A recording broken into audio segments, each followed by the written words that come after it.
Hello ဒီတစ်ပတ်မှာတကြံကနေပြီးတော့မှ beginner တွေအတွက်ရည်ရွယ်ပြီးတော့ပန်းပွင့်လေးတွေကိုရေးဆွဲပြသွားမယ်ဒီတစ်ပတ်မှာပေါ့နော် day 1 day 2အစစီဖြစ်ခွဲပြီးတော့တစ်ပတ်စာကိုပန်းပွင့်9ပွင့်ရေးဆွဲပြသွားမယ် day 1အနေနဲ့ကြတော့ဒီနေ့မှာကျူလစ်ပန်းကိုတူတူရေးဆွဲကြမယ်နော်ကျူလစ်ပန်းရေးဆွဲဖို့အတွက်ဆိုရင်အရင်ဆုံးအသုံးပြုမဲ့ပစ္စည်းတွေကိုပြောပြမယ်စုပ်တန်အနေနဲ့ဆိုရင်တကြံကဒီစိတ်ကိုမှနံပါတ်10နံပါတ်6ပေါ့နော် round brush ဖြစ်တဲ့ထိတ်အလုံးလေးကိုသုံးပါတယ်ပြီးသွားလို့ရှိရင်ရေစေးဘူးကိုတော့မွန်းမန်းကားတစ်စိတ်လေးကိုသုံးပါမယ်စာရွက်အနေနဲ့ကြတော့တကြံကဒီမှာ Renaissance ကထုတ်ထားတဲ့ drawing pad ကိုတုံးမယ်ပေါ့နော်သူကကြတော့ခဲနဲ့ဆွဲရတာပါတကြံဒီမှာရေစေးနဲ့စမ်းသုံးကြည့်မလို့ပါ200 GS ပဲရှိပါတယ်အမှန်ဆိုရင်ရေစေးစာအုပ်မှာ300 GF ရှိတာလေးကပို့ပြီးတော့အဆင်ပြေမယ်ပေါ့နော် beginner အနေနဲ့ဆိုရင်ရေစေးကိုမှာ300 GF ရှိတာလေးကိုရွေးသုံးပေါ့နော်တခြားဒီမှာစာအုပ်လေးမှာရတဲ့ဖြစ်တဲ့အတွက်ကြောင့်မလို့စမ်းကြည့်တဲ့အနေနဲ့ခဲစာအုပ်လေးနဲ့သုံးမှာဖြစ်ပါတယ်cold press ကိုဝယ်ပါနော် cold press မဟုတ်ဝင်တဲ့ hot press ဖြစ်နေမယ်ဆိုရင်ပန်းပုံဆွဲရခတ်ပါတယ် hot press ကကြတော့အဖူးဖိတ်တွေများတယ်ပေါ့နော်အဲဒါကြောင့်မလို့ပန်းပုံဆွဲရတာအဆင်မပြေပါဘူး beginner တွေကကြရင်ဝယ်တဲ့အခါမှာ cold press ရဲ့ရေစေးစာအုပ်မှာ300 GS ကိုဝယ်ပါပြီးတော့ဆေးဆက်ခွက်ကိုကြတော့အများကြီးဆက်လို့ရတဲ့ဆေးဆက်ခွက်ကိုတုံးထားပါတယ်ဒါပေမဲ့ဒီပန်းပုံကျူလစ်ပုံမှာကြတော့ဆေးရောင်က9ရောင်ပဲတုံးရမှာမို့လို့ beginner တွေကကြရင်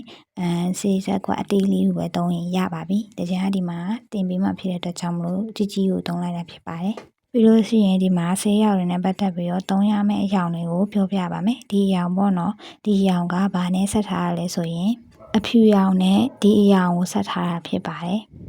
ပြီးလို့ရှိရင်ဒီအရောင်ကြတော့ဆေးမဆက်ထားဘူးဒါက original အရောင်ပဲပထောက်6ရောင်လို့လည်းခေါ်ရပါတော့ဒီအရောင်လေးပါဒီအရောင်လေးကိုသုံးမယ်ပြီးသွားလို့ရှိရင်အရွက်တွေကိုရေးဖို့ကြတော့ဒီအစိမ်းရောင်လေးပေါ့နော်ဒီအစိမ်းရောင်လေးသုံးထားတယ်ဒါပေမဲ့အစိမ်းရောင်ကိုဓာတ်ရိုက်မတုံးဘူးအရောင်ပြန်ရုံးမယ်ပေါ့နော်အရင်ဆုံး3ခုမြောက်အရောင်ကိုဆက်မယ်နော်ဒီအရောင်ကိုမှအနီတက်တောက်လေးပေါ့နော်အနီတက်တောက်လေးနဲ့နည်းနည်းရောလိုက်မယ်အဲ့ဒါဆိုရင်နောက်ထပ်တစ်ရောင်ထွက်ပါမယ်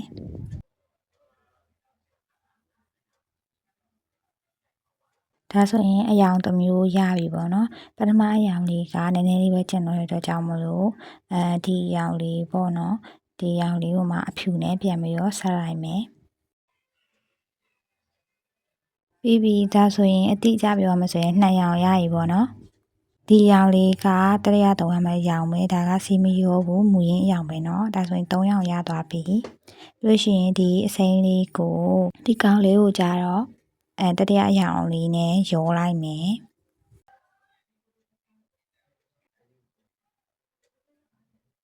ဒါဆိုရင်4ရောင်ရသွားပြီเนาะနောက်ထပ်တစ်ရောင်ကြတော့ဒီရောင်လေးကိုဒီရောင်လေးနဲ့ပေါင်းပါမယ်ဒါဆိုရင်9ရောင်ရပြီပေါ့နော်စပြီးတော့ဆွဲမှာဖြစ်တဲ့အတွက်ကြောင့်မလို့အောက်လိုင်းကောက်လိုက်မယ်အောက်လိုင်းမကောက်ချင်မနဲ့လက်တန်းဆွဲလို့လည်းရတယ်ပေါ့နော်ဒီမှာကျတော့တင်ပြပြီးမှဖြစ်တဲ့အတွက်ကြောင့်မလို့အောက်လိုင်းကောက်ပါမယ်တူတူလိုက်ဆွဲတဲ့ဘောပေါ့နော် beginner တွေနဲ့တူတူလိုက်ဆွဲတာပါ beginner တွေအနေနဲ့ပန်းပုံလေးတွေဆွဲတက်ရမယ်တခြားအသီးတွေလည်းဆွဲတက်ရမယ်ပေါ့နော်ဒီတစ်ပတ်အစီအစဉ်ကြတော့7 day challenge ဖြစ်တဲ့ပန်းပုံလေးတွေဆွဲတာဖြစ်ပါတယ်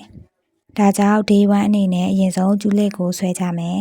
နောက်ထပ်အစီအစဉ်တွေ challenge တွေမှာပါဝင်ခြင်းဆိုလို့ရှိရင်လည်း channel လေးကို subscribe လုပ်တာပေးကြပါတော့နံပါတ်6စုပ်တန်လေးနဲ့ကြတော့ပုံပုံလေးဆွဲသွားမယ်ပြီးလို့ရှိရင်ဒီတေးယူကြတော့ဒီတေး brush ကိုတုံးပြီးတော့ဆွဲသွားမယ်ပေါ့နော်ဒီတေးရေးတဲ့ခါကျမှဒီတေး brush ရဲ့နံပါတ်ကိုပြန်ပြောပြမယ်မူရင်းပုံကိုပဲကြည့်ပြီးတော့စကတ်ချစ်တာဆိုတော့လေဒီမှာကျန်အချိန်မဆွဲနေရောဘူးဗီဒီယိုကိုမြန်ပေးထားလိုက်မယ်နော်စကတ်ချစ်လို့ပြီးပြီဆိုတော့အရင်ဆုံးအရောင်စပြကြမယ်နော်ပထမဆုံးအနေနဲ့အောက်ခံအရောင်ကိုဒီအရောင်လေးကိုတုံးပါမယ်စုပ်တန်ကိုဆေးကြံနေစီးနေလားမရှိနေလားဆိုတာအရင်စစ်မယ်ပေါ့နော်ဆေးကိုစုပ်တန်ကိုရေနဲ့ဆွလိုက်မယ်ဆွပြီးတော့အဝတ်မှာလိုမျိုးလေးပို့လိုက်မယ်ပေါ့နော်ပို့လိုက်ပြီးတော့ဆေးကြံမကြံဆိုတာကိုစစ်မယ်ပြီးတော့လို့ရှိရင်ဆေးမပါတဲ့စုပ်တန်အလွတ်လေးနဲ့ရေလေးဆွပြီးတော့ကျူလစ်ကိုအရင်ရေးမယ် ရေတောက်ပြီဆိုရင်ပထမဆုံးဆက်ထားတဲ့အရာလေးကိုခြေလိုက်မယ်ပေါ့နော်ဒီလေးတစ်ခုလုံးကိုခြေသွားမယ်အရာနုနုလေးပဲခြေမယ်ပေါ့နော်ဒါကိုဝက်အုံဝရင်းနီလို့ခေါ်ရပေါ့နော်အဆူပေါ်မှာအဆူထက်တာကိုပြောတာပါ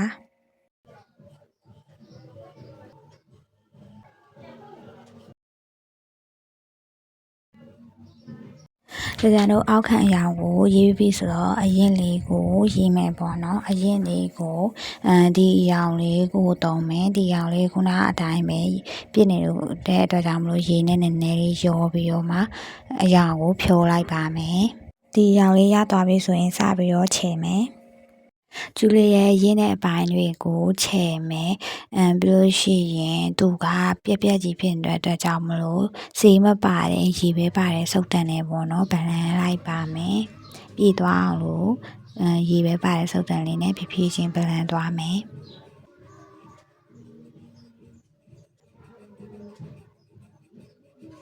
နောက်ထပ်ပွင့်ဖက်ကိုလည်းအဲ့လိုမျိုးပဲရေးမယ်တခြားကျန်နေတဲ့ပွင့်ဖက်တွေကိုလည်းရင်းတဲ့ပိုင်းတွေကိုထားလိုက်မယ်နော်ပြီးလို့ရှိရင်စေးချောက်တဲ့ခါကျမှဒီတေးတွေရေးလို့ရမှာဖြစ်တဲ့အတွက်ကြောင့်မလို့ပင်စီလေးနဲ့အရွက်လေးကိုအရင်စေးချထားပါမယ်အရွက်ကိုချဲဖို့အတွက်ဒီအရာကိုအရင်သုံးမယ်နော်ပင်စီနဲ့အရွက်ကိုကြတော့တပြေးညီလေးပဲစီးချရတာဖြစ်တဲ့အတွက်ကြောင့်မလို့ဗီဒီယိုကိုမြန်ထားပေးလိုက်ပါတယ်နော်ကြာမှာဆိုလို့ပါစေးချောက်သွားပြီဆိုတော့ဒီတေးလေးတွေကိုလိုက်ပြီးတော့ဖြည့်ပါမယ်အရင်ပိုင်းတွေကိုလိုက်ဖြည့်မယ်စေးချောက်ပြီးမှနောက်တစ်ထပ်ထပ်တာဖြည့်တဲ့အတွက်ကြောင့်မလို့ wet on dry နေဖြစ်သွားပြီပေါ့နော်အရင်ပိုင်းကိုဒီအရောင်လေးကိုတုံးပြီးတော့ဖြည့်ပါမယ်အယောင်မပြေလေးဖြစ်သွားအောင်လို့ဆေးမပါတယ်ရေပဲပါတယ်စုပ်တန်လေးနဲ့ဗလန်လိုက်ပါမယ်နောက်ထပ်ပွင့်ဖက်တစ်ခုကိုလည်းအဲ့ဒီအတိုင်းလေးပဲထပ်ပြီးတော့ဆွဲပါမယ်ရင်းချင်တဲ့နေရာလေးတွေကိုဒီမှာအဆက်ကလေးချပြီးတော့ပေါ့နော်အယောင်ရင်းပြီးလို့ရပါတယ်ဒီနားလေးကိုရေလို့မရသေးဘူးเนาะဟိုဘက်ရောဒီဘက်ကိုမချောက်သေးဘူးဆိုတော့ဒီနားလေးကိုရေလို့မရသေးဘူးဒါလေးတွေကိုအရင်ဖြည့်လိုက်မယ်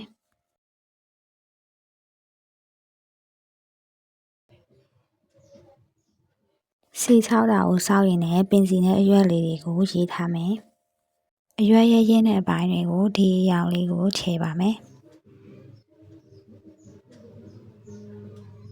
ပြီးရင်ပြပြလေးဖြစ်သွားလို့ရေပါတဲ့စုပ်တန်လေးနဲ့ဗလန်လိုက်ပါမယ်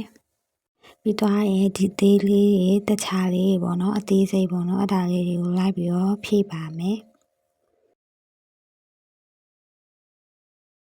ကျူးလက်လေးရ6သွားပြီဆိုတော့ဒီသေးလေးတွေတခြားလေးတွေကိုလိုက်ပြီးတော့ဖြည့်မယ်ဒီကောက်လေးကိုတုံးပြီးတော့တခြားလေးကိုဖြည့်မယ်ဒီမှာဒီတေးရေးမှဆိုတော့ဒီတေး brush လေးကိုတုံးမယ်နံပါတ်က0လေးလုံးပါဒီတေးလေးတွေကိုကြတော့ original ပုံပေါ့နော်မူရင်းပုံကြည့်ပြီးတော့တမြင်ချင်းဆွဲသွားရတာဖြစ်တဲ့အတွက်ကြောင့်မလို့ဒီမှာရမ်းကြမှာဆိုတော့ဗီဒီယိုကိုမြန်သားပေးလိုက်ပါရနော်စိတ်ရှိနဲ့တမြင်ချင်းရေးဆွဲပေးသွားရပါတယ်ဒီရောင်လေးက6သွားပြီဆိုတော့စီတစ်ထပ်အရင်ပြန်ချင်မယ်ဒီရောင်လေးနဲ့ထပ်ပါမယ်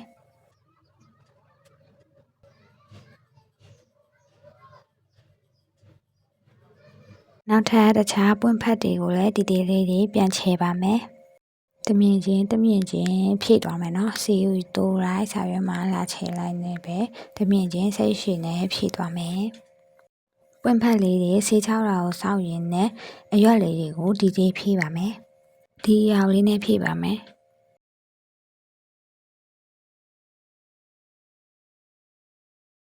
ပြီးရင်အရွက်ရရင်းတဲ့အပိုင်းတွေကိုလည်းဆေးလေးနည်းနည်းထပ်ပါမယ်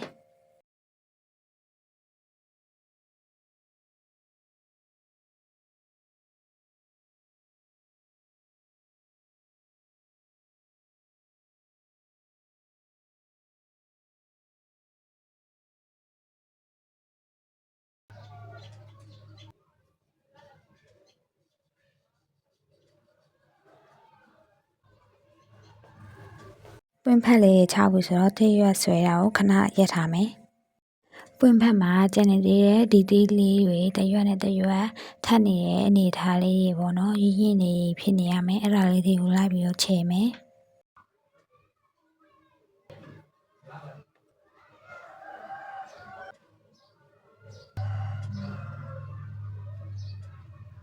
ဒါဆိုရင်ကျူလစ်ပန်မှာဒီတေးလေးတွေကိုအနေနဲ့ထပ်ပြီးနောက်ထပ်တစ်ဆင့်အနေနဲ့သူ့ရဲ့ဒီတေးလေးတွေကိုပေါ့နော်ဒီအရောင်လေးနဲ့တဘာဝကျသွားအောင်လို့နောက်ထပ်တစ်ထပ်ထပ်မယ်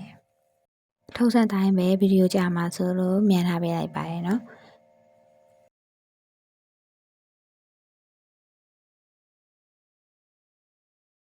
ပွင့်ဖက်လေးကိုရေးပြီးဆိုတော့အရွက်လေးတွေကိုဒီတေးပြန်ပြီးတော့ရေးမယ်ပေါ့နော်ခုနကတော့ရက်ထားတဲ့အရွက်လေးတစ်ရွက်ကျန်နေအဲ့ဒီအရွက်လေးတွေကိုဖြည့်ပါမယ်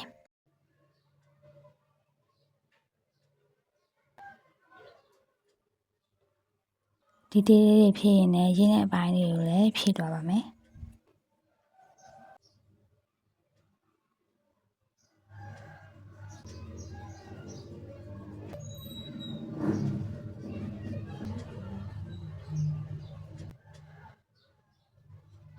ဒါဆိုရင် beginner ရဲ့အတွက် day 1ဖြစ်တဲ့ကျူလစ်ပန်လေးကိုလေ့ကျင့်လုပ်ပြပါရင်เนาะ